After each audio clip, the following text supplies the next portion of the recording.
which is about to take place on the pitch behind me, surely the only one in the world which is overlooked by a ski slope. It's not only skiers, though, who share facilities at the Harlow Community Sports Centre with the footballers of the local Isthmian League team. There are hockey pitches here too. But it's the footballers who've brought most glory to this corner of Essex, beating 2 league teams on their wind-swept graveyard of a pitch during their FA Cup run last season. 3rd Division Southend, then 2nd Division Leicester City, beaten in a 3rd round replay by this goal from company accountant John Mackenzie. Although Harlow were later defeated 4-3 by Watford, the taste for cup glory had been acquired. This year's first round cup opponents, Charlton Athletic, arrived with an impressive pedigree. Unbeaten in 12 games, 3 points clear at the top of the 3rd Division and top scorers with 37 goals.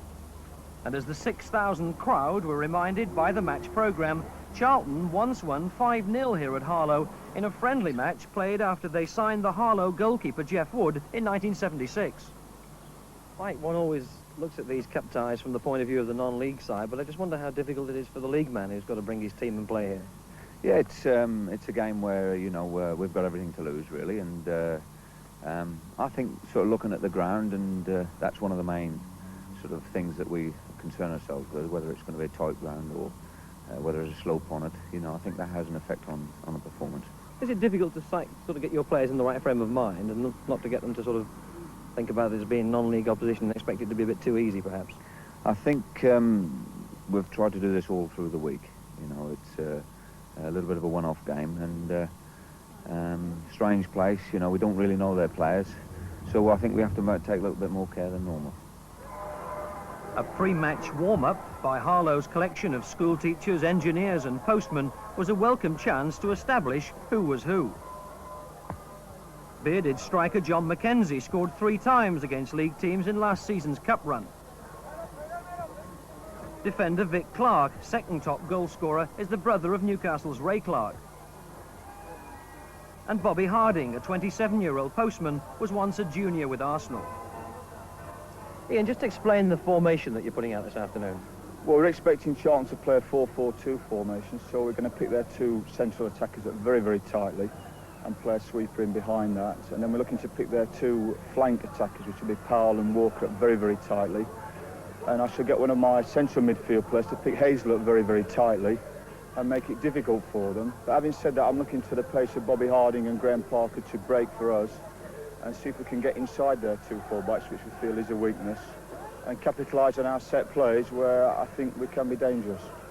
That theory had worked against Southend and Leicester City. We joined the match after 10 minutes.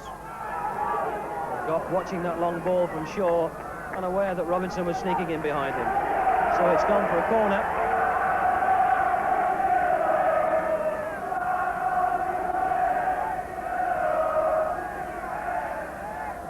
Robinson. Oh, what a good effort. Hit the bar. But the Harlow defence there were all standing back and watching this man come at them. Allowed him so much space to come in from that corner. Almost a free shot for Martin Robinson, which beat the keeper and just clipped the top of the bar. Walker. Beating Wickenden.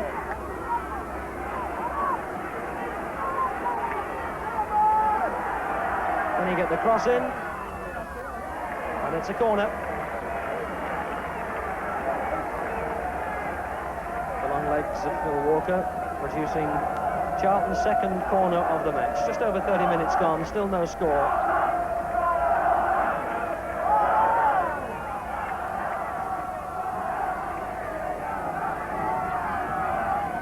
There's Berry. Robinson, the second attempt.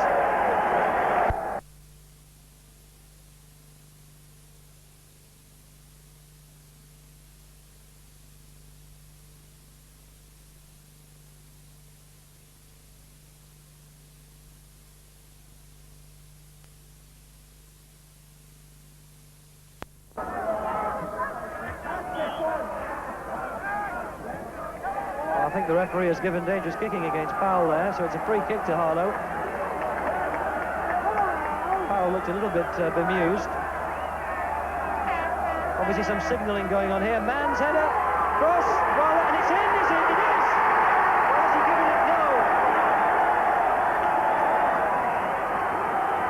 doesn't count.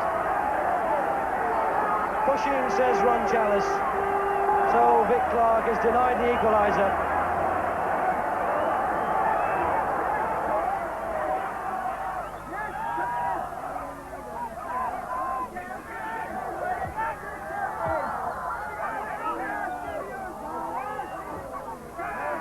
Robinson for Charlton. Got Hales on the far side if he can get it across. He's beaten Goff. Hales can hold it up and wait for support to arrive. Robinson's on a run. Oh, what a goal by Derek Hales! The Charlton striker drifting the ball in from that left side. Did he intend it or was it a centre? Well, only he will know, but it certainly defeated the Harlow goalkeeper Paul Kitson. Drifted right over his head and into the top corner. It's Bobby Harding.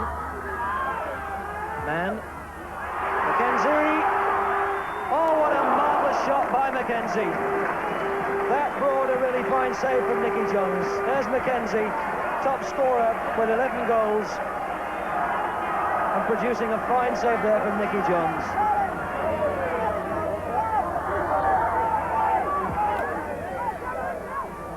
Oh, and that's come all the way. This is Robinson. He's already got one. Oh, what a save. Well, that's two spectacular saves at either end of the pitch, almost in a couple of minutes. Robinson was free. He had time to pick his place.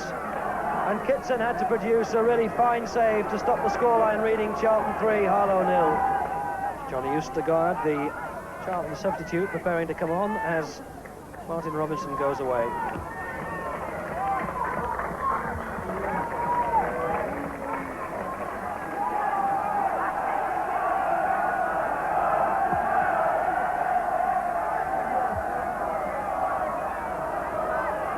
Goff being chased by Oostergaard, who shows his quick turn of heel to get round the defence. Oh, Powell must make it 3, and he hit the bar, or rather the post. Well, Powell guilty of a glaring miss, but that chance, the result of the turn of heel by Johnny Oostergaard, the Danish ice hockey international, who completely sprinted around Goff and left Powell with an open goal, but he hit the post. Phil Walker got behind the defenders and the corner comes off Wickenden.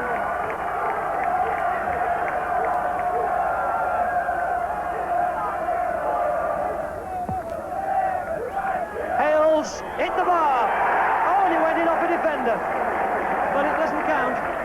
Ron Chalice right on the spot, and he's disallowed it, I think, for Hales climbing on the back of a defender.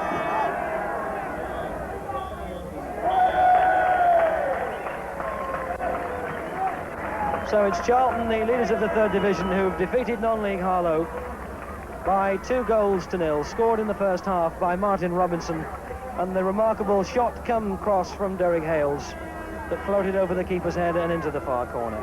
Well, Derek, was it intended as a shot or was it a cross? That was a cross. But it went in anyway, so it all counted, didn't it? It was unfortunate. As soon as I hit it, I miskicked it, and I think my hand went up before it went in, though. I don't know if you can see it on the box. Well, in fact, that's what your manager, Mike Bailey, says. He said the hand went up before the ball went in the net, so he's put it down as an attempt. No, it was nice to get a goal just for half time because we were struggling. But it was a good hard game. Like, don't take nothing away from them. They battled on, didn't they? And they beat Leicester here and Southend as well. Did they beat last year as well? So, you know, it's an hard game for us to come here as the underdogs and that. But it's nice to win anyway.